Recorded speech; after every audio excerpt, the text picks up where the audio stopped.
I'm curious about the Buffalo Sabres right now because I have a hard time believing that Kevyn Adams, Don Granato, everybody, in the organization wants this year to slip away. But you look again last night, another loss. Luukkonen tried his best to keep the Buffalo Sabres in that one against Nashville, but at the end of it, it's another loss, and now that's three in a row, and now they're second last in the division. And I have a hard time wrapping my head around the idea that Kevyn Adams is okay with this. I know there's some key injuries, but now you Yeah. have, Dylan Cousins saying, I get paid to score goals and I'm not scoring goals enough. And you're starting to see a frustration. They spent a lot of money on hockey players here. This is not going the way that the Buffalo Sabres intended it to go. Attendance, I mean, you saw some of the pictures from last night. It was Yeah. announced at 14,000. I think that's very generous.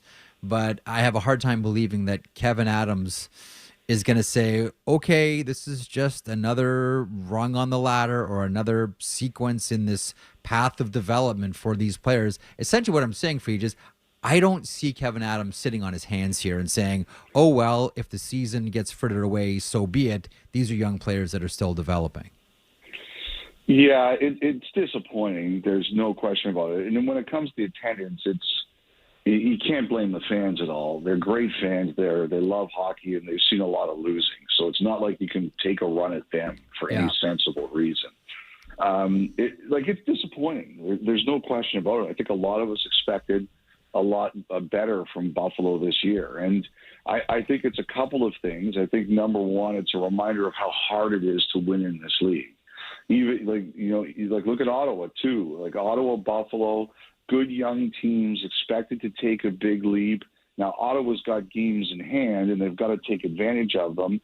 But there's no doubt they're not anywhere near where we thought they were going to be. So number one, I always think of is how hard it is to win in this league. Number two, Buffalo's made a lot of long-term bets here, and I think they are smart bets. So it kind of limits what you can do a little bit. But, the thing is that I kind of thought that Buffalo was going to be a team that just kept on bringing up from Rochester. A couple of their young players, Rosen and Coolidge, got a chance to make their debuts last week. Yep. And I kind of thought that was going to be it. Like this new young core would take over running the team and more players from Rochester would come. I look at that now and I say it's probably not going to be enough, Jeff.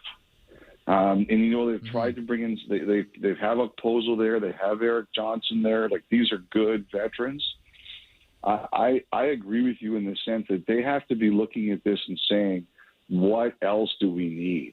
And you have been all over like the Hanifin idea, how you think he'd be perfect for them.